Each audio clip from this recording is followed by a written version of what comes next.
Ça y est, petit à petit, tout le monde commence à arriver. Bonjour à tous.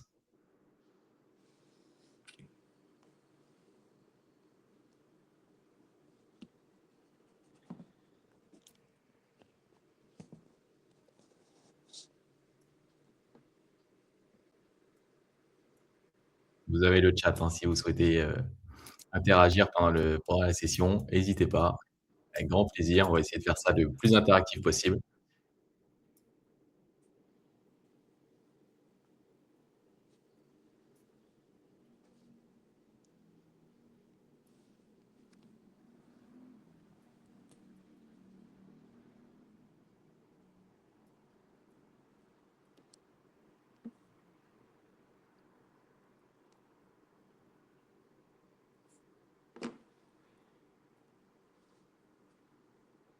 Bonjour à tous, je vois que vous arrivez petit à petit. On va attendre 2 petites minutes, le temps que tout le monde se connecte, il est pas encore 11 heures. Et enchanté à tous pour ceux qu'on ne connaît pas. Et évidemment, bonjour à à ceux qu'on connaît aussi.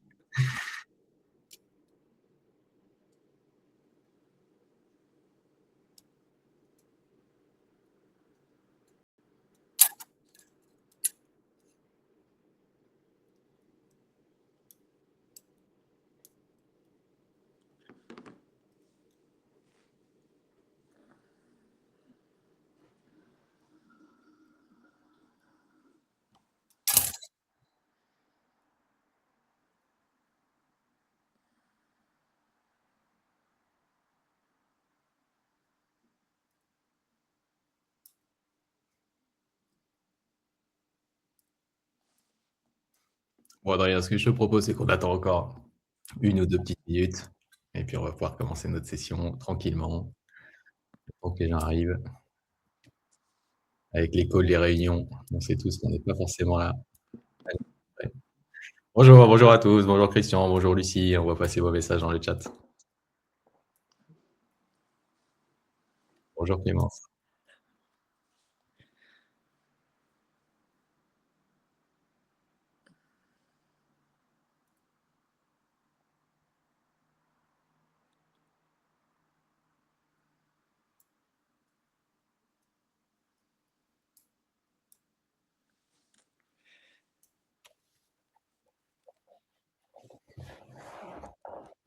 Bon, on vous fait patienter un petit peu, le temps que tout le monde arrive. Bon, en attendant, n'hésitez pas, bonjour à tous, à mettre dans le chat d'où vous vous connectez, comme ça on saura un peu quel est le maillage géographique et quelles villes sont représentées, qu'on sache si vous êtes dans une tempête ou pas par les temps qui courent. Moi je suis à Antibes, Côte d'Azur. Nico, t'es Moi, je suis à Paris, et ce Paris. matin, le temps est un peu capricieux. Ah, Voilà, on est en plein cœur de l'hiver. Paris, pas mal de gens à Paris. Bonjour Florence. La Ah oui, Bretagne, très bien. Florence, En Florence, t'es tant en que, Bretagne. en tant que Rennais, très content d'avoir un compatriote. La Bretagne en jaune, Bruxelles, Bruxelles. super, des Belges, nos amis belges.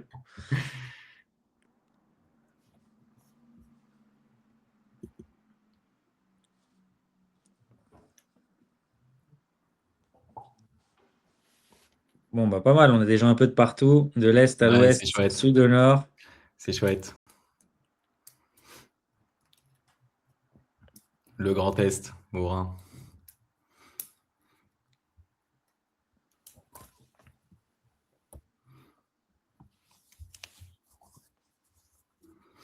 Alors, on voit les gens se connecter petit à petit.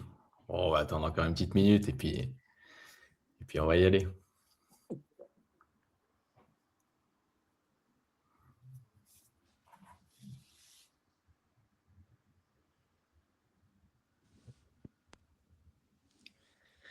N'hésitez pas aussi dans le chat si vous voulez. En attendant, moi, ça m'intéresse de connaître votre niveau d'appétence un petit peu au cold call ou de connaissance. Alors, c'est très subjectif, hein, de 1 à 10, à vous de dire voilà, comment vous vous situez, mais c'est juste voilà, savoir un peu comment vous vous situez sur l'échelle du cold call, soit en vous y intéressant ou en le pratiquant, je sais pas, mais 7 sur 10, super, Ah, on a des pros. Ludovic On 7, a, 7 sur 10, c'est déjà un bon.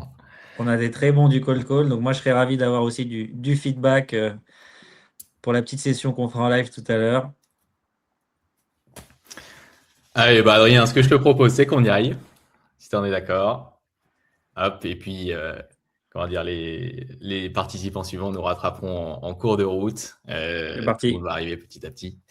Bah déjà, bonjour à tous. Merci beaucoup de partager un petit temps avec nous. On est ravis de vous avoir avec nous. Pour ceux qu'on connaît, bien sûr, on est très ravis on est très très content de vous avoir avec nous. Et puis ceux qu'on connaît pas, et bah écoutez, enchanté. Et on est aussi ravis de passer un petit moment avec vous. Donc aujourd'hui, on a une session call. Alors vous allez voir, on vous a préparé une petite surprise. On va essayer à la fin du webinaire de faire une session live d'appel avec Adrien. Donc ce sera les aléas du direct, mais ça va être assez sympa. Alors aujourd'hui, on a voulu développer une problématique, la combinaison en fait du cold call et du cold email, tout simplement parce que très souvent, on entend parler à la fois du cold email et à la fois du cold call, et en fait, dans l'esprit des gens, très souvent, on les oppose. C'est la raison pour laquelle aujourd'hui, on a voulu créer ce webinaire et faire intervenir Adrien qui est avec nous. Donc, Adrien, ravi de passer ce webinaire avec toi. Est-ce que Également, tu peux merci. voilà, nous dire quelques mots sur toi et sur Strays?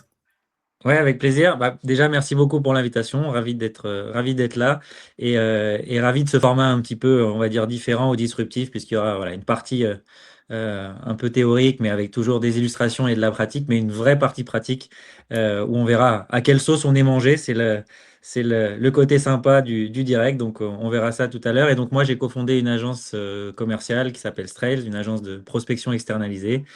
Et donc, on aime beaucoup le cold calling puisqu'on pense que c'est un des canaux qui est quand même assez puissant et il devient encore plus si on l'adosse et si on l'intègre bien dans et avec les autres. Donc, c'est un peu de ça qu'on va parler aujourd'hui. Donc, en plein dans des thèmes qui nous passionnent. Donc, encore une fois, ravi d'être là et ça va être cool.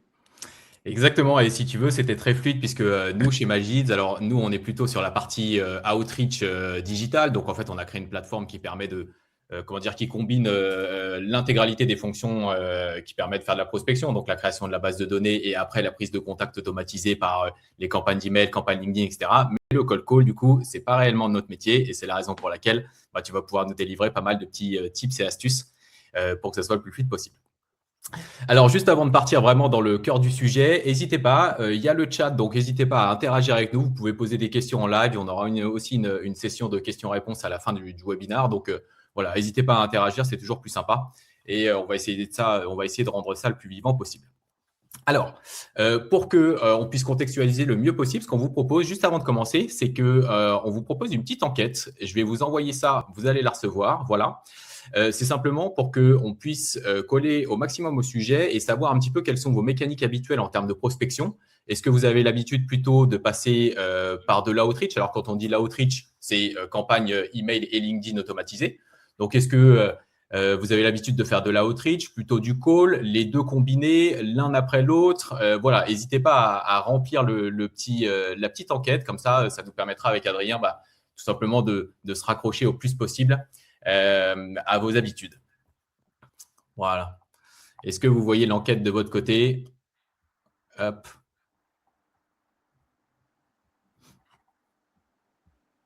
Adrien, tu vois l'enquête, toi? Ouais, et puis je commence bien, j'ai fait n'importe quoi, j'ai cliqué au mauvais endroit, mais c'est pas grave. Moi, je compte pour du beurre, donc. Mais oui, je la vois. Je la vois. Top. Alors, vous êtes déjà en majorité, comment dire, à nous dire outreach puis call. Donc, c'est bien, vous êtes déjà assez mature sur le sujet, c'est assez chouette. Il y en a qui font call uniquement, outreach uniquement.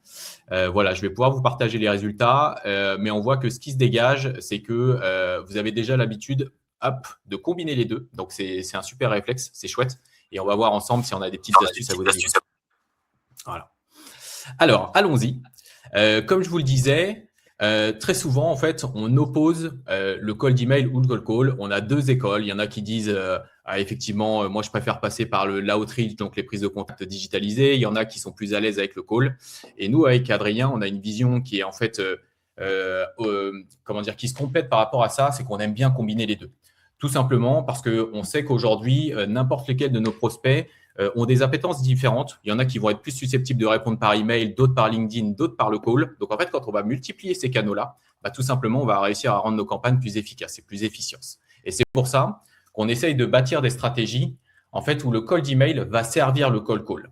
Voilà. Alors, peut-être, Adrien, toi qui as l'habitude de voir ça, est-ce que tu as des petits insights à nous donner? Est-ce que tu penses que réellement il y a une efficacité supplémentaire à prendre contact auprès de ces gens-là, auprès de nos prospects de façon digitalisée après? Est-ce que ça sert la campagne de call? Est-ce que tu as des meilleurs résultats quand tu fais des mécaniques un peu comme ça? Ouais, bah, je suis assez d'accord avec toi sur le premier point. C'est vrai que déjà, il y a une question d'appétence. Il y a des gens qui sont voilà, plus joignables sur un canal que d'autres.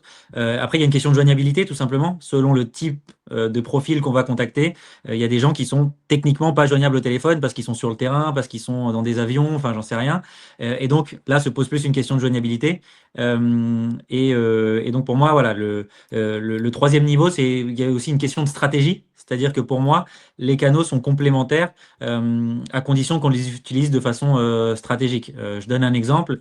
Imaginons qu'une certaine cible ne soit joignable quasiment que par mail, mais qu'on ait du mal à avoir leur mail parce qu'ils ne sont pas forcément trouvables sur les différentes plateformes ou sur Internet. Bah, ça peut être une stratégie d'appeler au téléphone des secrétaires, par exemple des CEO qui sont des gens très difficiles à joindre au téléphone. Bah, peut-être appeler des assistantes de CEO pour confirmer des emails et derrière avoir une campagne de mail qui va tourner que sur des mails qui ont été vérifiés, par exemple, au téléphone. Vous voyez, donc, moi, c'est ça que j'aime bien, c'est de monter des stratégies selon la cible, selon le produit, selon le marché, selon la joignabilité et l'appétence qu'on peut connaître de ces gens, et d'essayer de construire comme ça une complémentarité. Et donc, ça peut aller dans un sens comme dans l'autre. Ça peut être le cold call pour que l'email marche, ça peut être le mail pour préparer une bonne campagne de call derrière. Et il y en a presque une infinité de possibilités, et c'est ce qui est marrant dans ce jeu, puisqu'au final, tout ça, c'est un jeu commercial. Donc, voilà un peu ma vision sur ce point-là. Et est-ce que tu arrives à avoir des ratios, c'est-à-dire que tu arrives à enregistrer des campagnes qui sont plus efficaces à partir du moment où tu sais si la personne a reçu un email ou une prise de contact par LinkedIn en amont du call? Ouais, alors en moyenne, bon, c'est des stats qui sont voilà, à mon humble et petit niveau, mais nous, ce qu'on a pu voir, c'est que sur du warm calling, c'est-à-dire quand tu appelles des gens qui ont déjà été préchauffés, préparés, alors tu as des niveaux, des degrés de chaleur, évidemment, quelqu'un qui a juste reçu un mail, ça fait pas de lui un lead chaud, il faut quand même plusieurs touch points, hein, il faut le toucher plusieurs fois, mais le froid et la différence de froid à chaud, pour nous, c'est à peu près du simple au double. Donc c'est vrai que des campagnes de cold calling sur lesquelles on peut sortir, je sais pas, 20 rendez-vous sur un mois, même cible, même produit, même marché, avec des initiatives qui tournent un petit peu côté marketing avant qu'on appelle, ça peut vraiment être du simple au double. J'ai des cas très concrets hein, de boîtes pour qui on fait les deux, et c'est voilà, ce genre de ratio qui se dégage. En fait, ce qui est intéressant, c'est que du coup, l'idée, c'est un peu toujours la même, c'est de construire des stratégies où les campagnes d'outreach vont être au service du call. C'est-à-dire que on va mener nos campagnes, on va bâtir notre stratégie de façon à ce que toi, on te prémâche un petit peu le travail et tu aies des indicateurs et des signaux qui vont te permettre en fait d'introduire le call de la meilleure des façons et en fait d'être plus efficace et d'avoir plus de rendez-vous à la fin, quoi.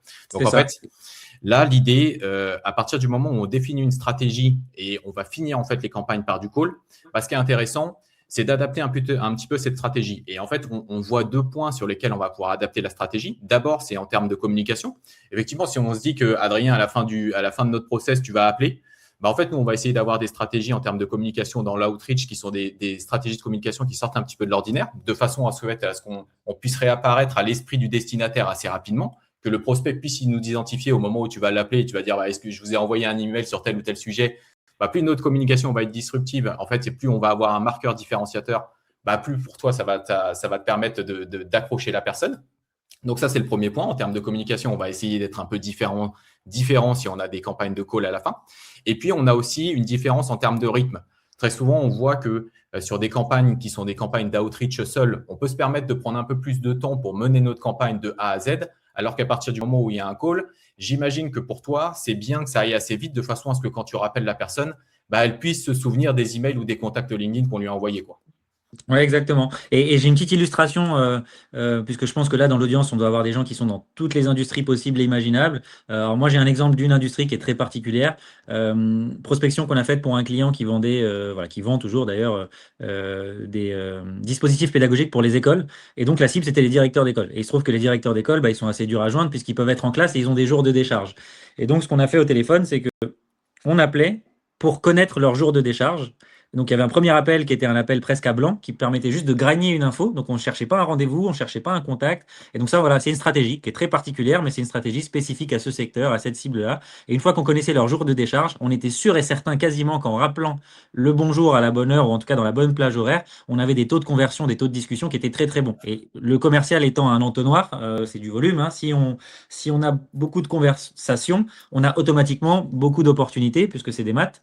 Donc voilà, c'est un exemple parmi d'autres qui parleront à certains et d'autres un petit peu moins, mais c'est une illustration qui montre un petit peu comment on peut avoir voilà, des stratégies très très différentes et des axes de réflexion assez intéressants selon à qui on vend et ce qu'on cherche à gratter aussi, parce qu'on ne cherche pas que des rendez-vous dans le commercial. Des fois, on peut chercher des infos, des insights, savoir quelle est leur date anniversaire avec le prestataire et savoir quand est-ce que le contrat s'arrête, parce qu'on sait que c'est à ce timing-là que ça va se passer. Enfin, voilà, il y a plein de choses qu'on peut gagner au téléphone. On ne gagne pas que des rendez-vous. Et c'est ce qu'on verra tout à l'heure quand on fera la session ensemble. C'est ce que moi j'appelle des big wins et des small wins.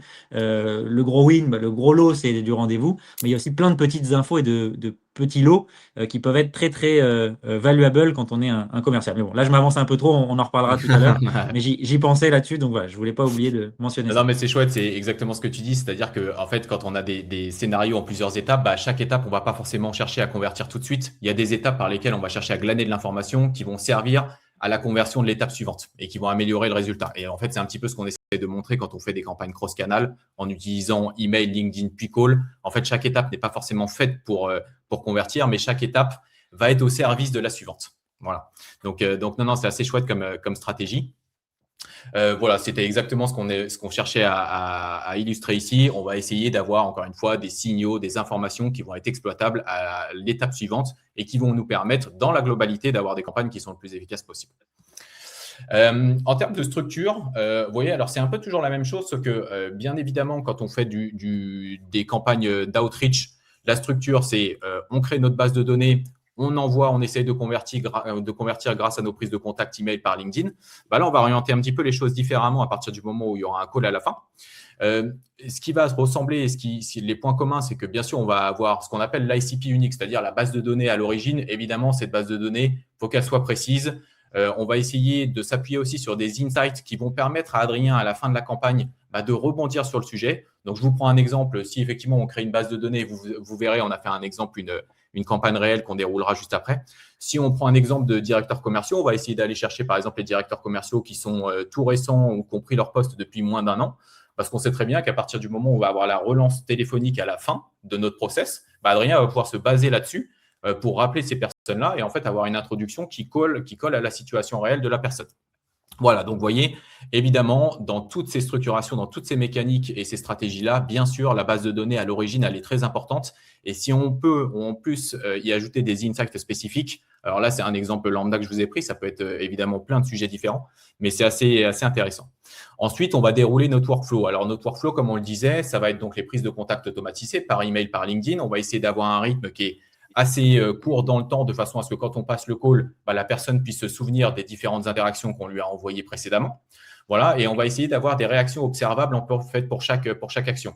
Donc, ça veut dire qu'à partir du moment où Adrien va prendre le relais à la fin de notre campagne, c'est intéressant de pouvoir lui donner des résultats factuels de ce qu'on fait, c'est-à-dire des personnes qui ont cliqué sur les liens à l'intérieur de nos campagnes outreach et qui sont allées sur un formulaire, des personnes qui ont ouvert, même s'ils n'ont pas réagi directement, ils ont ouvert chaque étape, ils ont accepté nos invitations sur LinkedIn et ainsi de suite, parce que tout ça, ça va venir alimenter l'introduction qu'Adrien peut avoir à l'intérieur de ses calls. Voilà. Donc, vous voyez, on va essayer ici de construire une stratégie qui va être au service, encore une fois, de la dernière étape, avec des signaux activables et exploitables, de façon à ce que Adrien puisse se baser sur des éléments factuels au moment où il va passer son call. Et justement, désolé de te couper, mais pour Non, illustrer un petit peu la transition justement entre la data brute et un peu la stratégie et ce qu'on en fait, en fait, pour moi, l'intérêt, quand on prépare un cold call, le cold call, il se divise en plusieurs phases. La toute première, c'est la plus importante, c'est l'icebreaker. C'est comment je vais réussir à gagner les 30 ou 40 secondes dont j'ai besoin pour faire mon pitch. C'est-à-dire qu'un appel, si j'appelle quelqu'un et qu'il me raccroche au nez avant qu'il sache qui je suis et ce que je fais, c'est un appel qui est perdu potentiellement. Voilà, il n'est même pas intéressé parce qu'il ne sait pas ce que je fais. Donc, l'icebreaker, il est très important. C'est celui qui permet de gagner ce petit matelas de 30-40 secondes qui nous donne, entre guillemets, le confort et la certitude aussi d'esprit que la personne qu'on a en face, au moins, elle sait qui on est, ça l'intéresse m'intéresse pas, c'est un autre sujet, c'est un autre débat, mais il n'y a pas cette frustration-là. Donc, c'est très important d'avoir de la data de qualité parce que l'icebreaker, il est vraiment construit là-dessus. Si on sait et qu'on est sûr que la personne, elle a pris son poste il y a moins de 3 mois, on va pouvoir jouer là-dessus. Dire, écoutez, vous êtes en prise de poste. Moi, j'aime beaucoup parler avec des directeurs commerciaux qui sont en prise de poste parce que c'est naturellement un moment où vous faites un peu de la veille, vous faites un peu le ménage dans les outils d'aide à la vente. Et moi, je suis en plein dans ces sujets-là. J'adore échanger avec mes pairs là-dessus. Voilà. Est-ce que vous auriez un petit moment? Est-ce que vous avez des challenges sur ci, sur ça? Et des icebreakers comme ça, on peut en imaginer plein. On peut se raccrocher à plein de choses en fait. La personne, elle travaille avec quelqu'un que vous connaissez. Elle était sur un salon où vous êtes passé. Tout ça, c'est des infos qu'on peut trouver quelque part. Et donc, pour moi, la préparation est vraiment clé. Puisqu'on peut improviser beaucoup de choses, vous allez voir, je vais pas mal improviser tout à l'heure, mais c'est bien de se raccrocher à des petits éléments pour justement valider ces petites étapes d'un appel. Donc le premier, c'est l'icebreaker, on en a parlé. Le second, c'est le pitch, c'est de dérouler du mieux qu'on peut, le plus court, le plus précis possible, qui on est, ce qu'on fait et pourquoi on vous appelle. Et ensuite, on passe à une dernière phase qui est une phase de closing et qui en général est précédée d'une phase d'objection. C'est assez rare que tout de suite la personne nous dira génial, j'attendais votre appel, merveilleux, mais où étiez-vous? Non, ça n'arrive jamais. C'est voilà, un peu d'objection. Non, mais j'ai déjà ce qu'il faut. Voilà. Donc en général, c'est ça les 4 phases. Je voulais absolument parler de cette partie un peu théorique puisque quand on va faire les appels, on va normalement retrouver ces éléments-là dans la pratique. Donc voilà un petit peu le lien que je fais entre la data et la préparation et l'action. Et donc, vous avez un rôle majeur sur cette slide-là, puisque si on n'est pas préparé, la moitié du travail n'est pas fait. Et d'ailleurs, parce que toi, tu es un professionnel du call, donc tu as l'habitude de fonctionner comme ça, mais dans l'audience, il y a peut-être soit comment dire, des responsables d'équipe ou des commerciaux qui vont le faire de leur côté. Comment toi, tu fais exactement? Tu prépares un script par cible, tu détermines tes icebreakers avant d'appeler. Comment tu prépares ta campagne de call? Alors, je pense que là, il y a un aspect, voilà, un peu des personnalités de chacun. Moi, j'ai toujours été un peu dans l'impro, donc j'aime bien un petit peu improviser et retomber sur mes pattes comme je peux. Des fois, ça me joue des tours, hein, donc c'est une stratégie. Euh, Moi, j'invite à préparer tout ce qu'on peut. Donc, on ne peut pas tout anticiper. Évidemment, une fois qu'on est dans l'appel, il peut se passer plein de choses. La personne n'est plus en poste, la personne est partie. Donc, voilà, il faut savoir retomber sur ses pattes. Mais je pense que le mieux, c'est effectivement de préparer déjà la data, le pitch. Alors, moi, j'aime pas trop les pitchs écrits parce que au téléphone, ça s'entend quand on lit des choses. Ça fait un peu call center. Et l'idée, quand on est au téléphone, le canal téléphonique, c'est le seul canal qui permet de connecter un humain avec un humain, vraiment pour de vrai. On est connecté au cerveau de quelqu'un. Il a dans sa tête les infos qu'on veut avoir. Il a la main sur son agenda. Enfin voilà, c'est très très direct comme canal. Il n'y a pas d'écran interposé, il n'y a pas d'excuses possibles. Donc préparer au mieux son pitch, ne pas lire, ça c'est une recommandation personnelle parce que je pense que ça s'entend. Un grand sourire, une très bonne énergie, ça fait déjà la moitié du boulot. Les gens sont en général très sympas contrairement à ce qu'on pense. Vous le verrez. Alors j'espère tomber sur des gens sympas, mais 95% du temps, moi je tombe sur des gens. Encore une fois, c'est du B2B ce qu'on fait. Donc on a des sujets communs. Si l'icebreaker est bien fait, si on leur explique pourquoi on les appelle. Le pire qu'on risque, c'est un non, et un non, c'est pas très grave. Et souvent, c'est pas des non, c'est des oui, mais plus tard, ou non, mais pour cette raison, et donc je gratte un peu de l'info. Donc voilà, bullet point plutôt sur les pitchs. Peut-être se raccrocher un peu à des éléments clés, des mots clés, des mots concrets qu'on veut pas rater. Et puis ensuite, voilà, se dérouler un petit peu. Et la partie objection, pareil, ça se prépare. Les objections, 4 fois sur 5, c'est les mêmes qui reviennent. Donc encore une fois, avec une bonne préparation, c'est un peu comme une matrice avec des tableaux à tiroirs. C'est il se passe ça, voilà ma réponse. Il se passe ci, voilà ma réponse. Telle objection sort, ça. Il a quitté, il est plus en poste. Ok, j'essaie de gratter un contact. Vous êtes où maintenant? Vous êtes dans une nouvelle boîte. Ah ok, vous êtes toujours sur les mêmes fonctions. Peut-être que finalement, je vais lui vendre un truc, mais pour sa nouvelle boîte, s'il est toujours dans le même. Donc, voilà, il y a tout se prépare et l'idée, c'est de laisser le moins de place possible à l'impro. Et comme je disais, c'est après une question de personnalité. Certains aiment bien improviser un petit peu parce que c'est plus authentique, d'autres un peu moins. Donc il y en a pour tous les goûts, mais en se préparant bien, avec un bon filet de sécurité, vous verrez, vous ne craignez pas grand-chose au téléphone. Et au pire des cas, c'est un non. Si on est poli et qu'on est courtois, tout se passe très bien, toujours. Et un peu de la même manière, je te pose plein de questions parce que je pense que moi, je partage un petit peu les questions sur le call. J'ai moins l'habitude de faire ça, donc forcément, je suis assez intéressé par le sujet. Comment tu peux gérer, est-ce que tu as des tips pour gérer ce qu'on appelle les barrages secrétaires? Est-ce que ça t'arrive de faire des campagnes de call sur des numéros de standard ou est-ce que tu utilises que des numéros de mobile? Est-ce que tu as des petits ratios à nous donner comme ça? Voilà, en fait, vraiment pour rendre le plus concret possible, j'ai un fichier, qu'est-ce qu'il faut que je prépare, quoi? Ouais, alors ça, c'est une super question. Effectivement, ça rentre un peu dans la partie préparation. Le téléphone, c'est des maths, hein. Donc, plus on va parler à des gens qui sont la cible ou les gens à qui on veut parler, plus on va avoir les chances de convertir et d'avoir des rendez-vous avec les personnes qu'on souhaite. Donc évidemment, si on peut éviter les standards, bah, il faut les éviter. Donc pour moi, c'est un peu aller du plus chaud vers le plus froid. Donc selon la data qui est disponible sur une certaine cible, en priorité, moi je prendrais bien évidemment des portables pour avoir des conversations et un maximum de chances de discuter avec des gens qui nous intéressent. Si la cible est difficilement trouvable sur LinkedIn ou voilà, il n'y a pas d'accès à ces gens-là, encore une fois, c'est de la stratégie. S'il faut passer par des standardistes pour avoir des noms, les contacts ou l'email, bah, il faut savoir le faire aussi. Alors, moi, personnellement, je pitch jamais une secrétaire ou une barragiste ou un barragiste ou enfin, voilà, un ou une secrétaire parce que eux, leur rôle, c'est juste de vous mettre en relation avec la personne ou de vous donner un peu de l'intel. Mais il faut toujours créer un peu l'urgence. C'est bonjour, je cherche à joindre Monsieur Dupuis. Oui, il est au courant, c'est Adrien de la société Strel. Ça va toujours plus vite en général. Donc, encore une fois, il faut garder un objectif en tête. Nous, notre objectif n'est pas de pitcher cette personne-là, mais de pitcher la personne d'après. Ou alors, est-ce que c'est d'avoir son contact? Dans ces cas-là, bah, ça va être, bah, écoutez, je me suis permis d'envoyer un mail à Monsieur Dupuis, il m'est revenu. Est-ce que vous pourriez juste me confirmer le mail, s'il vous plaît?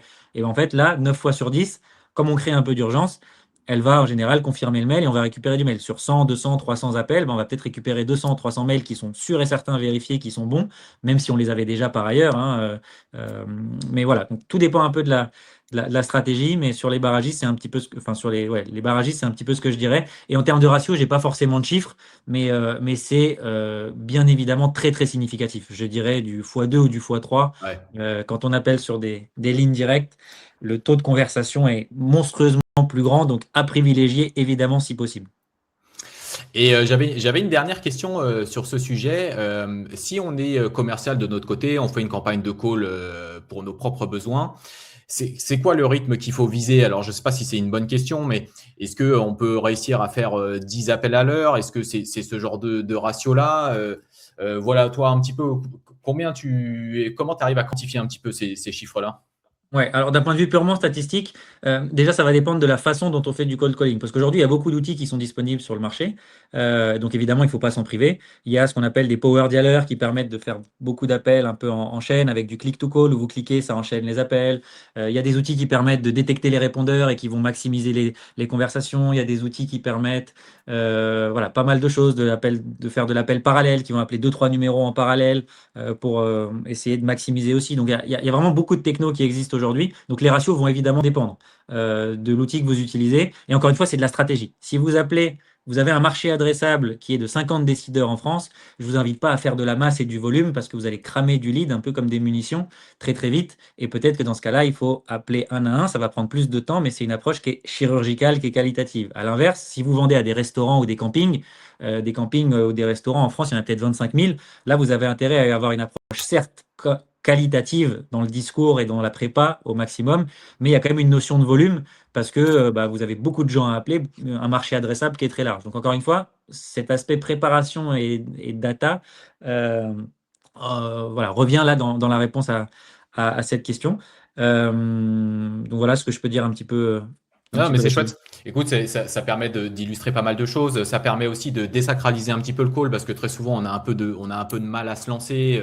C'est une démarche qui peut faire un peu peur. Et comme tu le dis, bon, bah, ce qu'on risque, c'est un non. Le call, c'est humain contre humain. Donc, à partir du moment où effectivement on appelle avec le sourire et avec une bonne attitude, a priori, on a déjà beaucoup de chances de s'en sortir. C'est souvent aussi le parallèle que je fais avec les campagnes d'outreach. Moi, j'aime bien créer des campagnes, que ça soit email ou LinkedIn, créer des campagnes assez chaleureuses, assez conversationnelles, parce que je me rends compte que le nombre de réponses et la nature des réponses est souvent bienveillante. Et en fait, c'est les mêmes Hmm. mécaniques qui rentrent en jeu derrière.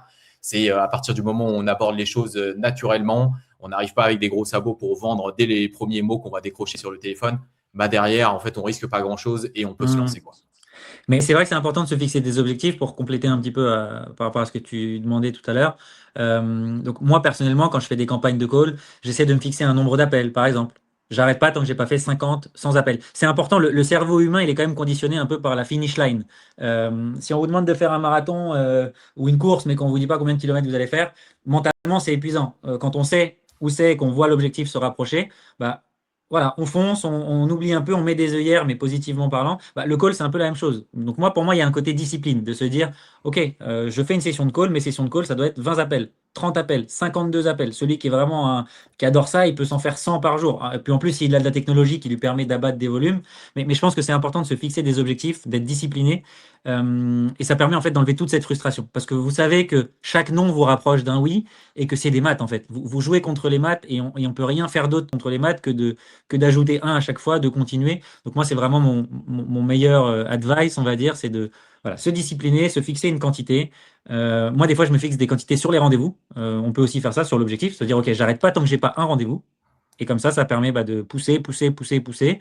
Des fois, le rendez-vous, il arrive très, très vite, au bout de 10 minutes. Donc, on est super content. On se dit, bon, bah, c'est arrivé plus vite que prévu. Allez, j'en mets un deuxième. Donc, voilà, il faut vraiment le prendre comme un jeu, avec un peu de discipline, certes, mais comme un jeu. Moi, je dis toujours à enfin, les gens qui travaillent avec moi, les gens qu'on appelle, on va probablement jamais les rappeler de notre vie, sauf s'ils nous ouvrent une fenêtre pour un autre moment. Mais voilà, il faut vraiment le prendre comme un jeu. C'est des gens qui sont appelés, sont beaucoup démarchés. Nous-mêmes, en tant que consommateurs, on est souvent démarchés. Moi, si quelqu'un m'appelle et qu'il a un truc intéressant ou qu'il a une approche intéressante ou qu'il m'appelle dans un bon timing, avec grand plaisir, je l'écoute et je lui donne rendez-vous. Donc voilà, le commercial aujourd'hui, ça fait partie de nos vies et je pense que ça désacralise un peu le truc, quoi. Il y a rien de bien méchant. Et puis voilà, au pire des cas, c'est un nom qui toujours est quasiment toujours gentiment donné. Et s'il l'est pas, c'est que peut-être l'approche a pas été bonne. Et voilà, dans ce cas-là, c'est du feedback, on apprend, on corrige. Et je recommande aussi beaucoup l'A/B testing, moi. Donc voilà, un peu la même notion que les volumes, de tester des choses. Il y a des choses qui marcheront pas. Et des fois, pour moi, c'est un peu comme de la cuisine. Vous changez un petit ingrédient, le goût, il peut être complètement différent. Donc moi, des fois, j'aime bien changer voilà, un petit truc qui paraît insignifiant. Peut-être mon ouverture, mon icebreaker va être un tout petit peu différent. Peut-être que mon pitch va être un petit peu plus court. Peut-être que mon énergie, moi je suis un petit peu speed, vous devez l'entendre. Bah, des fois, je vais complètement me calmer parce que je suis face à une cible qui est très très calme, très peu démarchée. Voilà, dans le secteur public, par exemple, je sais pas, les médecins, les docteurs, vous voyez.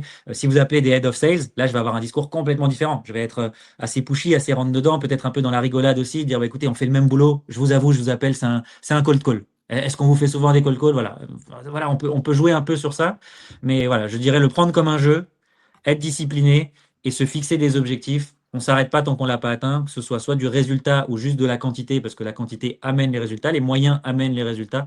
Ça, ce serait vraiment mes trois éléments clés. Bon, bah, c'est top. En tout cas, ce qui est certain, c'est que nous, on est, comment dire, on a vécu cette expérience sur la plateforme. On a débloqué pas mal de campagnes d'outreach grâce au call. Des campagnes outreach où en fait, on voyait qu'on avait beaucoup d'ouvreurs, beaucoup de réactions, mais en fait, pas forcément de conversion à l'issue des campagnes email et campagnes LinkedIn. Bah, le call a permis de rajouter cette strate-là et d'aller chercher les rendez-vous, en fait, de finaliser la démarche. Et c'est un petit peu maintenant l'exercice qu'on va essayer de faire ensemble. Puisque du coup, dans ce webinaire-là, comme on vous le disait, on a prévu une session live. Donc, pour vous expliquer, ce qu'on a fait, c'est qu'on a préparé une campagne, nous, en amont. Donc, on a été chercher cet ICP-là, donc les directeurs commerciaux dont la prise de poste est récente, plutôt sur des PME ETI. On sait très bien que nous, chez Magilits, parmi le panel des solutions qu'on propose, il y a une solution qui fait assez mouche sur ce type de perte de profil-là. C'est la création des bases de données et le fait d'avoir des bases de données B2B en fait à jour. Parce qu'évidemment, derrière, ça va servir toute l'équipe commerciale. Et très souvent, c'est un petit peu l'épine du pied dans ce type de profil-là et sur ces équipes-là. Donc, en fait, on a créé une base de données sur ces profils-là. On leur a envoyé des campagnes d'outreach que je vais vous montrer. Voilà. Alors, le copywriting, là, c'est un exemple de ce qu'on a fait. Ça, j'en dis deux mots, mais vous voyez, c'est un petit peu toujours les mêmes mécaniques. On essaye d'avoir un objet court, on essaye d'avoir une approche qui sort un petit peu de l'ordinaire, on essaye d'avoir un call to action qui n'est pas forcément agressif, tout simplement parce qu'on sait très bien qu'il va y avoir une campagne de call derrière. Donc, en fait, on n'est pas là pour convertir encore une fois. Par contre, on va parler d'un sujet qui forcément est un sujet d'actualité chez cette personne-là. On sait qu'on a des chances de faire mouche à partir de cette problématique. Donc, c'est ce qu'on va développer. Et en fait, on a donc parcouru mené cette stratégie sur ces personnes-là. Et pour vous montrer, ça, c'est un petit peu la mécanique, nous, en termes d'outreach qu'on a monté. On est d'abord parti de l'envoi d'un email. On est ensuite passé par des étapes sur LinkedIn. Et voyez, ce qu'on a essayé de faire, en fait, à chaque fois, c'est de créer un vrai entonnoir. Vous voyez, notre premier email, celui que je vous ai montré, est parti pour créer le premier signal. On est ensuite passé sur des étapes LinkedIn. On a simplement gardé les personnes qui ont ouvert notre email et seulement cette population-là, on les a fait passer dans nos étapes LinkedIn. Et à la fin, pareil, la relance LinkedIn, vous voyez l'étape numéro 3, celle-ci, en fait, a été portée uniquement sur les personnes qui ont accepté notre invitation LinkedIn. On se retrouve donc à la fin, un petit peu comme on le disait tout à l'heure, avec une panoplie de signaux qui fait qu'on va pouvoir les confier à Adrien et que ça va être plus simple pour lui de casser la glace avec la personne. Et on sait très bien qu'in fine, du coup, le résultat de notre campagne sera meilleur. Donc, vous voyez, là, on a vraiment fonctionné en entonnoir de façon à se dire, les personnes qu'on va rappeler, c'est des gens qui ont, un, ouvert mon email, deux, accepté mon invitation LinkedIn, trois, vu passer ma relance LinkedIn. Donc, c'est des gens sur lesquels j'ai déjà eu plusieurs points de contact et du coup, ça devrait faciliter la suite des choses. Alors, maintenant, on va se lancer. La fameuse, donc là, vous voyez, c'était simplement pour illustrer un petit peu les signaux et donc en fait le scoring, simplement en fait le nombre de points qu'on va pouvoir attribuer par rapport aux actions qui ont été faites dans notre campagne d'outreach. C'est tout simplement en fait l'illustration chiffrée de ce que je vous disais. Les différents points de contact donnent lieu à chaque fois à un score et c'est ce score-là qui va nous permettre d'identifier les contacts qui sont passés chaque étape et qui ont réagi à chaque étape. Et du coup, en fait, on va donner ce fichier-là à Adrien en respectant ce scoring décroissant, en commençant évidemment par ceux qui ont un scoring le plus élevé, qui sont ceux qui ont le plus interagi sur nos campagnes. Voilà. Donc ça, c'était simplement l'illustration de ce que je vous disais avant.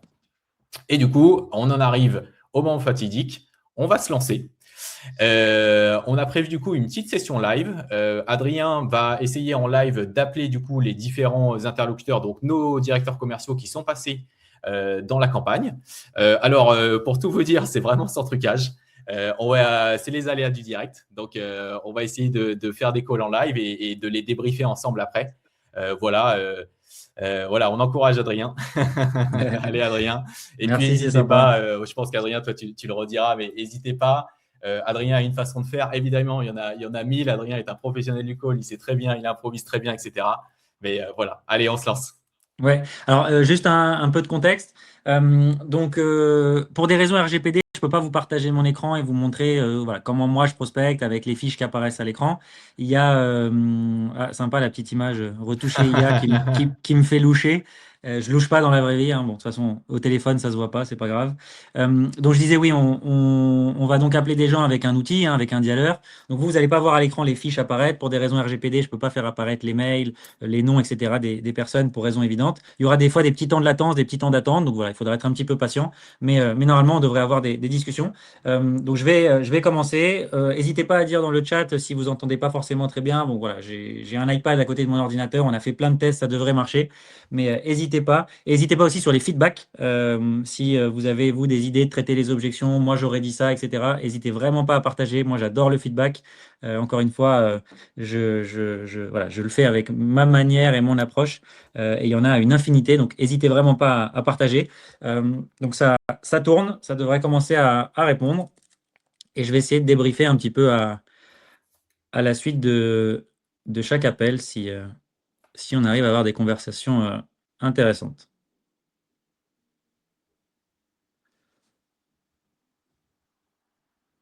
Donc je vous disais tout à l'heure. Allô? Oui, bonjour. Oui, bonjour. C'est bien Julien, l'appareil?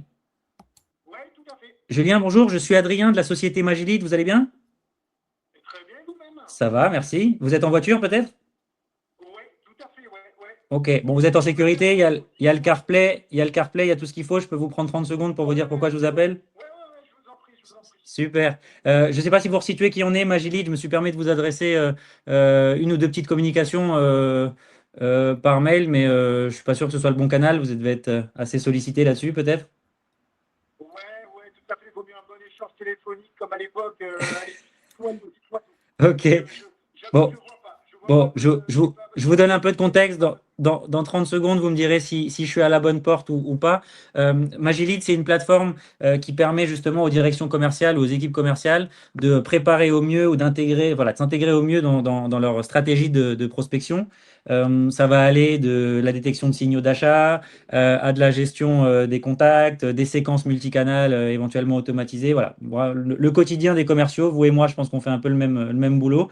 Et je voulais savoir si c'était un sujet chez vous, si vous faites des fois de la veille un peu sur des outils, ou si vous êtes voilà, déjà équipé, ça j'imagine que oui. Comment vous situez là-dessus? Je vais pas vous mentir.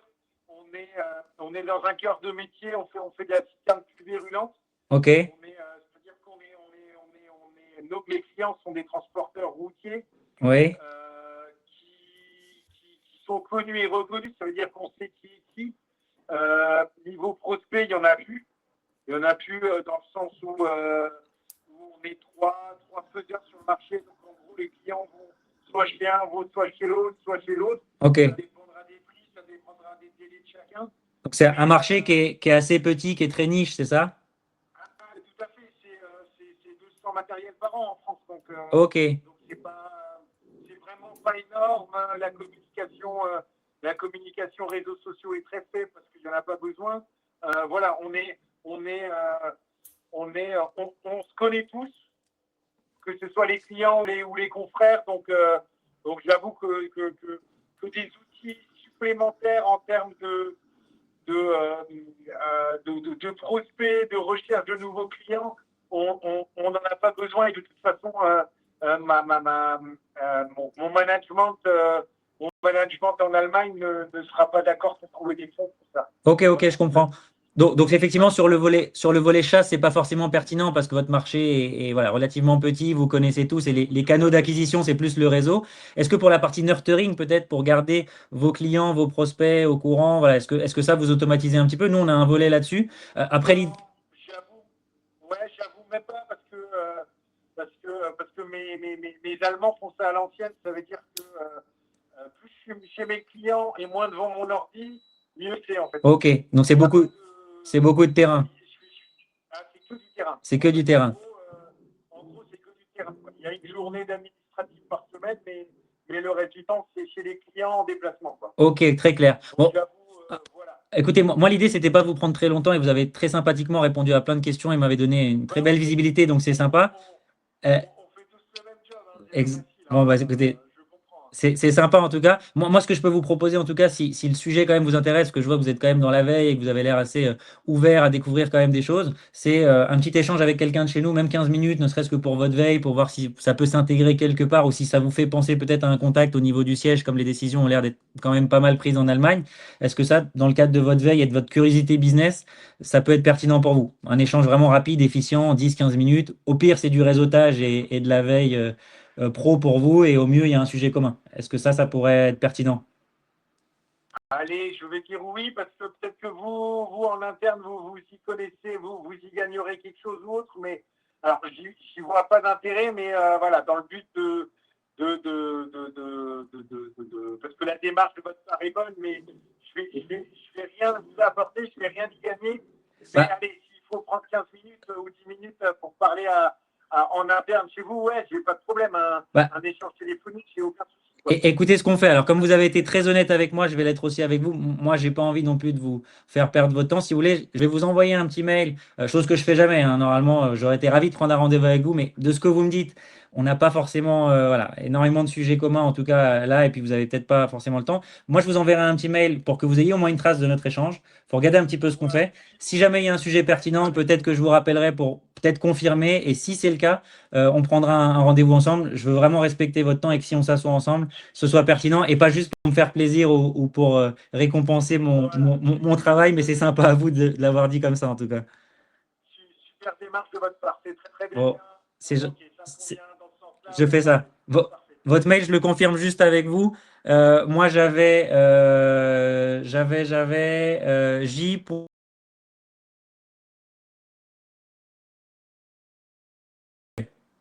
C'est bien ce que j'avais. Super. Julien, je vous remercie beaucoup pour votre temps. C'était sympa d'échanger avec vous. Bonne route. Je mets suite à notre échange téléphonique. Voilà, tout à fait. Comme ça, je vis, je sais quoi. Ça marche. On fait ça. Je vous remercie encore beaucoup pour votre temps. Bonne route, soyez prudents et merci d'avoir pris un peu de temps pour moi. C'est sympa. Au revoir. Alors, je ne sais pas si j'ai vu quelques messages comme quoi on ne m'entendait pas forcément hyper bien. Bon, c'est un peu particulier ce qui s'est passé, puisque le mec ça arrive souvent avec des cibles de gens qui font le même métier que nous. Donc, l'empathie des fois fait qu'ils sont sympas, ils donnent un rendez-vous parce qu'on fait le même boulot qu'eux. Donc, c'est pour ça que j'ai fait un truc que je fais absolument jamais, de refuser un rendez-vous parce que je pense qu'ils me le donnaient pas pour des bonnes raisons. Voilà, c'est assez particulier comme situation, mais voilà. En tout cas, on a un contact, on peut lui envoyer un mail, peut-être qu'on creusera un petit peu, à voir comment vous l'auriez traité. Ça m'intéresse d'ailleurs de savoir est-ce que vous auriez pris le rendez-vous quoi qu'il arrive, parce que c'est une philosophie que je suis aussi, de se dire on sait jamais, quand on parle avec quelqu'un, on a plus de temps, on peut trouver des synergies et des points communs. Moi, j'y crois beaucoup. Ou alors on se dit ok, non, on est très pragmatique. Il nous a expliqué son marché. Je ne sais pas si vous avez entendu, il a un marché très très niche. Ils se connaissent tous. C'est vraiment que du serrage de main. Ils vendent j'ai même pas très bien compris ce que c'est. C'est très spécifique. C'est Des citernes, non? des C'était citernes, ça? exactement. Ouais, Je cherchais le exactement. terme. Ouais, c'était ça, je Donc, crois. donc voilà, c'est très très niche. Mais c'est ce qui explique un petit peu que j'ai traité ça d'une façon un peu particulière. Mais bref, ce que je vous propose, si vous voulez, c'est de faire un petit test sur une autre cible. Comme ça, c'est du live, hein, j'improvise complètement. Cette cible-là, c'est une cible à moi. C'est des CEO de start-up. Et comme ça, vous allez voir qu'ils sont un peu moins empathiques. Et c'est une cible que j'ai moi-même un petit peu réchauffée. Autrement, je vous explique ça après.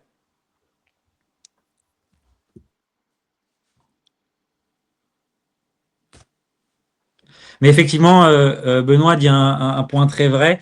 Quoi qu'il arrive, un lead comme ça va côté nurturing. Allô?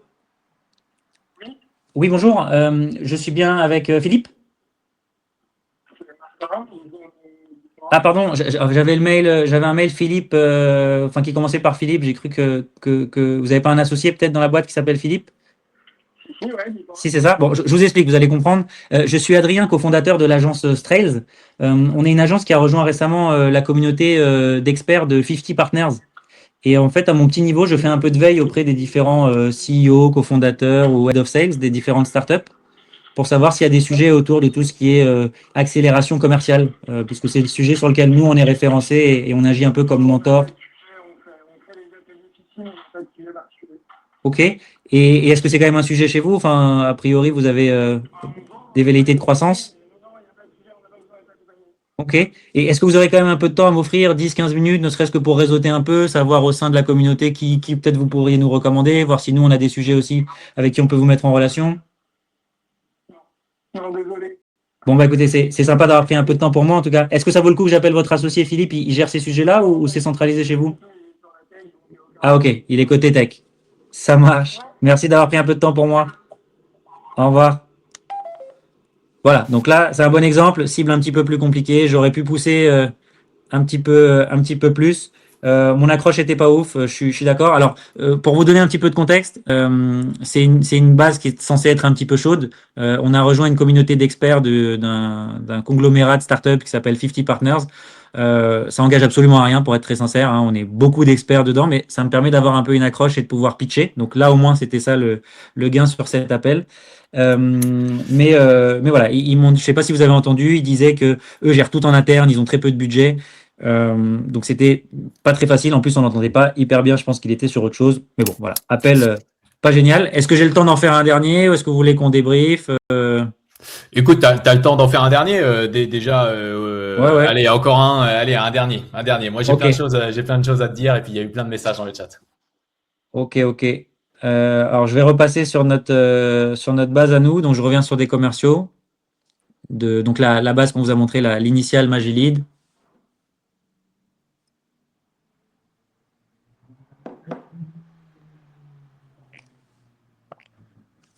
Ouais, j'essaie d'approcher un peu le micro. Oui, allô, bonjour. C'est bien Mathieu à l'appareil? Oui, bonjour. Mathieu, bonjour. Je suis Adrien de la société Magilid. Je ne sais pas si vous resituez qui on est. Pas du tout, non. Pas du tout. Bon, je vous redonne un peu de contexte en 30 secondes. Vous me dites si je suis à la bonne porte. Nous, on a développé une plateforme qui accompagne les équipes commerciales dans toute leur prospection. C'est vraiment une plateforme 360 qui va gérer de la. Ça m'intéresse pas du tout, je vous arrête tout de suite. Et si vous pouviez me retirer de votre liste, ce serait très bien. Ah oui, aucun souci. Est-ce qu'il y a quand même quelqu'un dans votre équipe qui fait un peu de la veille? Parce que j'imagine que challenger les outils que vous avez actuellement. On est couvert et on n'a pas besoin Et est-ce qu'il y a un moment dans l'année où c'est peut-être plus pertinent de vous appeler ou vous regardez un petit peu tout ça? C'est peut-être pas le bon timing là? C'est sous contrôle. Merci de votre appel. Ok, pas de souci. Merci à vous pour votre temps. Au revoir. Bon, tant mieux, on en a eu un autre qui était là un peu plus, un peu plus expéditif. Ouais. Vous avez entendu un peu mieux ou pas? J'ai mis l'iPad carrément sur le. Oui, sur le Mac. On entendait un peu mieux, ouais. Ouais. Alors, j'ai une bonne question là de Baptiste qui me dit, sais-tu si tu appelles des numéros pro ou perso? Il y a un mélange des deux. Moi, j'aime bien appeler sur des numéros perso. Ça nous oblige à traiter une objection de plus. mais on fait tellement un pas de plus vers la joignabilité et vers la conversation que des fois les gens sont surpris, mais on leur dit, voilà, on leur dit, écoutez, je suis désolé, je pensais que je vous appelais sur un pro. Je vous avoue que j'ai trouvé votre numéro sur LinkedIn avec des outils qu'on trouve aujourd'hui sur le marché. Comme ça, on leur donne un petit tips, ça les adoucit un peu. Je dis, écoutez, je m'engage à supprimer votre numéro si c'est un perso. J'explique ce que je fais et en général, ils sont assez voilà, compréhensifs. Ils disent, non, bah, allez-y, maintenant que vous êtes là, dites-moi si c'est un sujet pro ou comment vous avez eu mon numéro. Donc là, celui-ci, peut-être que j'étais sur un numéro perso et c'est ça qui l'a un peu surpris. En tout cas, il était un petit peu expéditif. Et comment on chope ces numéros? Bah, il y a pas mal d'outils sur le marché qui permettent de faire ça. Magilid inclut justement de l'enrichissement, mais je laisserai Nico répondre sur cette Oui, partie-là, oui, comment on peut bah, trouver oui, des oui, numéros. complètement. La data, elle provenait de Magis, parce on te l'avait fourni dans le cadre de notre campagne. Mais oui, juste pour débriefer, déjà, bravo Adrien, parce que c'est pas facile de passer le coup de fil devant tout le monde, là, devant l'audience complète du webinaire. Je pense qu'on n'aurait pas été énormément à pouvoir faire cet exercice, donc déjà, bravo. Bon, t'étais pas loin, là, en 10 minutes de call, t'as eu 3 personnes, t'étais pas loin de décrocher un rendez-vous, notamment sur le premier, même si c'était un rendez-vous, tu l'as pas pris, et je pense qu'effectivement, je sais pas s'il y aurait eu quelque chose à faire avec ces personnes-là. Donc après, bon, ça c'est de l'arbitrage. Chacun met le curseur un petit peu où il le souhaite. Mais c'est chouette. Je pense que c'était une bonne illustration des choses, de la combinaison de rebondir par rapport à tes calls et en fait avoir les axes d'accroche en fait qui proviennent de la campagne et du fait qu'on a envoyé un email, un LinkedIn, etc. avant. Je pense que c'est une bonne façon de faire et je pense que tu as bien illustré les choses pour l'audience parmi ceux qui peuvent encore une fois un petit peu avoir peur du téléphone ou sacraliser les choses. Sachez que c'est des méthodes qui fonctionnent vraiment et je le dis encore plus parce que nous, c'est pas un métier qu'on connaît, donc on s'appuie sur des partenaires pour le faire. Donc si on le fait, c'est que de façon très concrète, en fait, on sait que on va avoir des retours qui sont très tangibles à la fin. Donc c'est super intéressant. Merci beaucoup. Après, voilà, vous qui êtes un petit peu plus spécialiste du call, n'hésitez pas à débriefer, à donner des impressions. Encore une fois, Adrien Ouais. Je vois pas mal de retours dans le chat, donc vraiment merci et n'hésitez pas. Hein. Je vois qu'il y a des personnes qui sont pas forcément d'accord avec certains icebreakers que j'ai faits et leurs arguments sont très bons. Et encore une fois, il y a une infinité de possibilités et vraiment cette logique un peu de l'A/B testing est intéressante. Moi, des fois, d'un appel à l'autre, je sens des choses très très différentes. Et donc voilà, je pense qu'il faut faire un peu des stats, tester des choses, voir là où ça passe pas. Des fois, faire du mimétisme si on tombe sur quelqu'un qui est un peu agressif ou rentre dedans, peut-être des fois être nous aussi rentre dedans pour essayer de passer ou adopter un peu la même personnalité ou alors à l'inverse complètement adoucir. Là d'ailleurs dans le feu de l'action il y a un icebreaker que j'ai pas fait mais que j'aurais été censé vous montrer. C'est que moi j'avais l'info de l'ancienneté dans leur boîte. Magilid a réussi à sortir cette info donc c'est un peu un signal entre guillemets intéressant. Mais comme j'ai eu personne qui avait pris ses fonctions il y a pas très longtemps je l'ai pas utilisé mais j'aurais pu dire bah écoutez j'ai vu que vous avez pris vos fonctions il y a quelques mois. L'onboarding ça se passe bien ou l'intégration ça se passe bien. Ouais, c'est quoi vos challenges là en arrivant dans l'équipe? Bah, écoutez, moi j'aime bien échanger avec des gens qui sont dans cette période-là, parce qu'en général, c'est là où vous faites un peu le tri dans vos outils pour voir ce qui fait doublon, ce qui peut peut-être être remplacé ou challengé tout simplement. Et dans le cadre de cette veille, bah, moi j'aimerais bien que vous nous voilà, teniez en compte, quoi. Simplement vous faire une petite démo, c'est évidemment pas engageant, c'est pour vous montrer un petit peu ce qu'on fait. Nous, on est déjà ravis d'être référencés ou connus chez vous. Et puis voilà, on est là, vous nous avez sous le coude si à un moment donné ça change. Donc voilà, c'est un autre discours que j'aurais pu avoir. J'aurais pu en avoir franchement 500 différents. Et je vois que dans le chat, vous en avez encore 500 autres idées. Donc voilà, c'est ce que je voulais un peu. C'était, vous montrer que c'était au final, ça se passe toujours bien. Même le refus que j'ai eu, qui était pas forcément hyper ouvert, bah, très courtois, au revoir, il n'y a pas de souci. Et les statistiques le montrent aussi. Vous voyez, là, sur quelques minutes, on a réussi à parler à 3 personnes. Alors pour info, moi j'utilise des outils, j'ai des dialers qui font voilà, qui automatisent pas mal de choses, donc je gagne du temps. Mais même en le faisant à la main avec votre téléphone ou en le faisant avec des outils un petit peu plus simples, juste de click to call, ça marche très bien. Donc ma conclusion, moi, ce sera lancez-vous, testez, n'hésitez pas à prendre des datas qui sont peut-être pas les plus qualis dans un premier temps pour roder votre pitch et vous entraîner. Moi j'appelle ça de la data de rodage pour tester un peu des pitchs, des discours. Allez pas attaquer le CAC 40 tout de suite si vous vendez à des grosses boîtes. Peut-être commencer par des petites PME ou allez pas attaquer voilà, votre énorme poisson que vous voulez absolument closer. Mais ça, c'est du bon sens. Je pense que vous l'aurez tous en tête.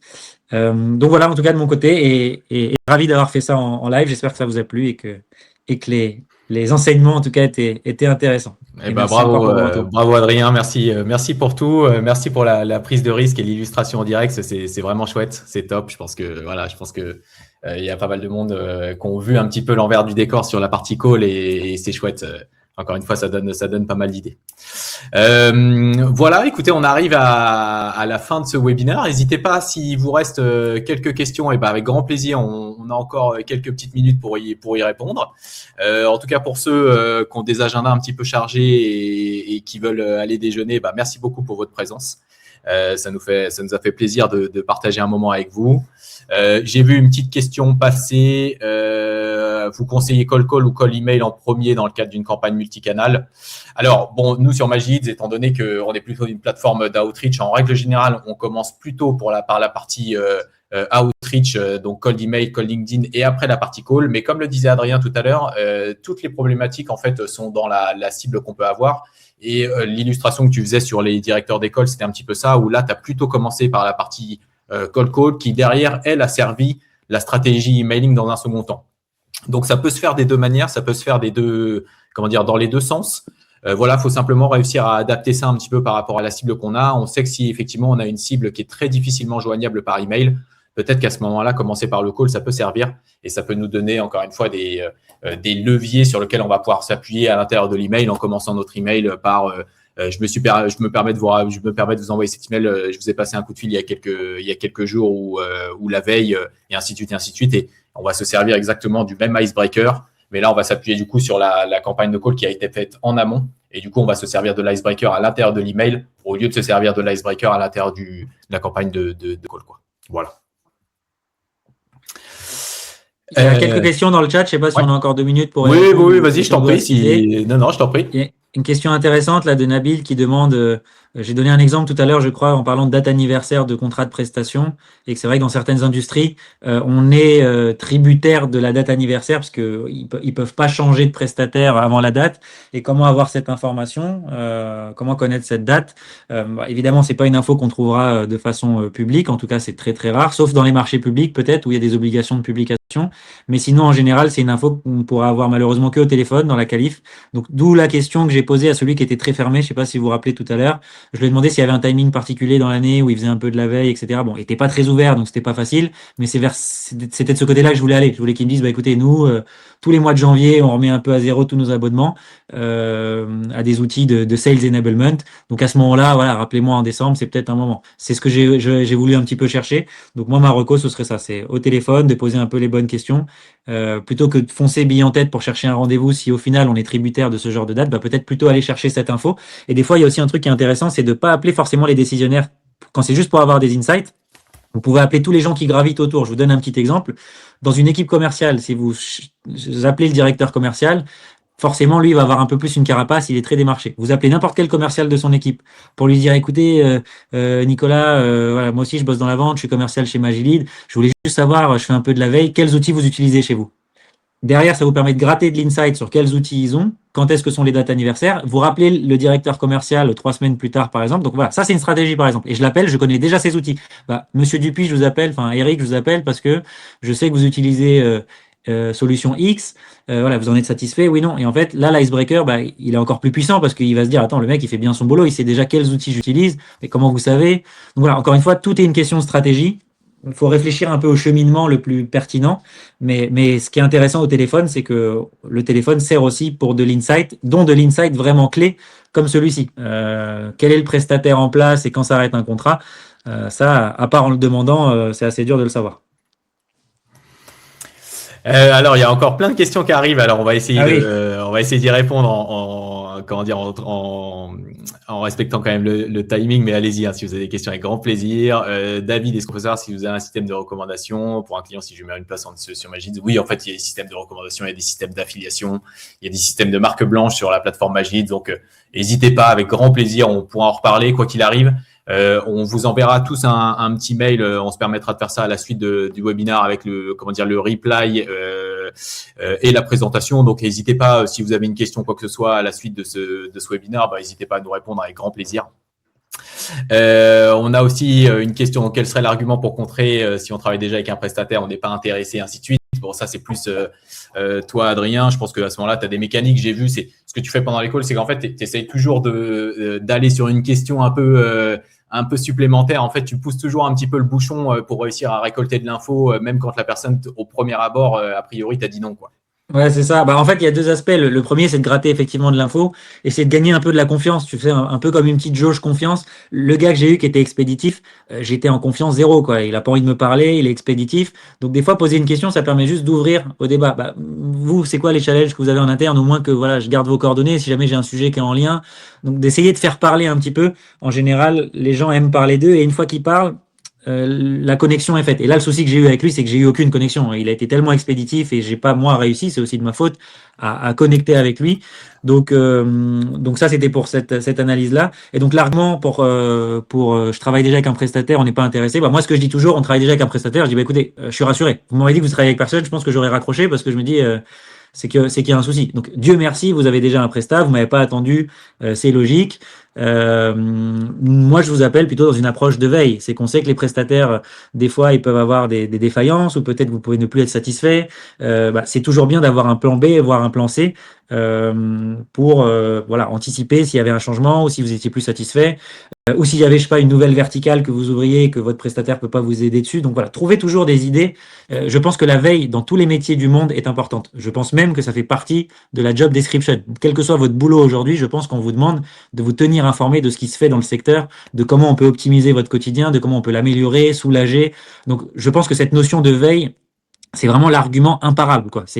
J'imagine que vous faites de la veille dans l'année. Si le mec il dit non, c'est comme s'il disait je suis pas un bon professionnel. Donc jouez peut-être un petit peu sur ces trucs-là. Le pas intéressé, bah, pour moi ça rejoint un petit peu la même chose. C'est vous êtes déjà équipé, bah, le ramener sur le terrain de la veille. Vous êtes quelqu'un quand même de consciencieux. J'imagine que vous faites un peu de la veille, vous regardez un peu ce qui se fait. Avec les technologies actuelles, ça va tellement vite. Je peux pas croire que tous les 6 mois vous fassiez pas un petit point pour sortir le nez du guidon et regarder. Est-ce que je me trompe? Non, oui, c'est vrai, je regarde un peu. Et hop, on essaye de regagner en confiance et en intérêt. Mais voilà, encore une fois, c'est un sport et une discipline qui est pas évident. Vous voyez, des fois, ça va tellement vite qu'en 30 secondes, si on fait pas mouche ou si on fait le mauvais choix, bah hop, la munition elle est partie. Mais bon, c'est pas grave, c'est le jeu. Pour la dernière question, pouvez-vous nous fournir une liste d'accroches call? Alors, très sincèrement, vous demandez à ChatGPT, il en fait des super. Après, moi, si vous voulez, vous me contactez sur LinkedIn ou sur mon mail et je vous donnerai un peu des tips ou des astuces. Mais voilà, prenez des choses qui existent, testez-les, faites-vous un peu votre avis. Je pense qu'il n'y a pas de recette parfaite. Chacun met les ingrédients qu'il aime et qu'il apprécie. Et il faut que ça vous ressemble aussi. Il y a une question de personnalité. Si vous êtes hyper doux, hyper calme, bah, faites une approche et un pitch de call qui est très très doux, très calme à votre image. Je pense qu'il faut surtout pas se dénaturer. Et il y avait une toute dernière question qui était un peu tout à l'heure, qui disait que quelqu'un disait que ça répondait très vite. Alors moi, c'est normal, c'est parce que j'utilise un outil qui peut, par exemple, détecter des répondeurs, etc. Donc, il y a pas mal d'outils sur le marché. Donc, l'intérêt pour vous de passer par un prestataire, c'est ça, c'est que vous avez accès à de la technologie qui peut coûter assez cher. Vous pouvez pas forcément vous payer si vous êtes une petite boîte. Et puis, si vous êtes une plus grosse boîte et que vous avez quand même les moyens, bah, il vous faut quand même un peu de conseils pour pas vous tromper, parce que c'est des choses qui coûtent assez cher et qui sont pas faciles à mettre en place. Donc voilà. En tout cas, si vous faites ça à grande échelle et si ça vous plaît et surtout si vous pensez que ça peut vous amener des clients et vous faire connaître, si vous le faites, faites-le bien, équipez-vous et là-dessus, bah, faites-vous au moins conseiller ou justement, comme on le disait, faites votre veille, faites vos propres veilles, comparez, testez, faites des pilotes, vous engagez sur rien avant de bien tester que tout fonctionne bien, que ce soit des générateurs de data, des dialers, voilà, tous ces outils.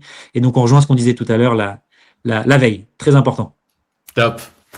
Eh ben, merci beaucoup Adrien, merci pour tout ça, c'est chouette, j'espère que ça vous a plu, j'espère que vous en avez tiré en tout cas des enseignements, vous avez trouvé ça intéressant et que ça va pouvoir vous aider vous au quotidien. Voilà, donc on se permettra de vous faire un petit mail pour vous envoyer le reply du webinaire. N'hésitez pas à nous faire des questions ou à nous poser des questions en retour. On sera à votre disposition, Adrien et moi-même. Voilà, en tout cas, merci beaucoup pour votre temps. On était très heureux d'avoir passé ce webinaire avec vous. Merci à tous, c'était super. Merci Adrien. Encore une fois. Merci à tous. Bon appétit. Passez une bonne journée. À très vite.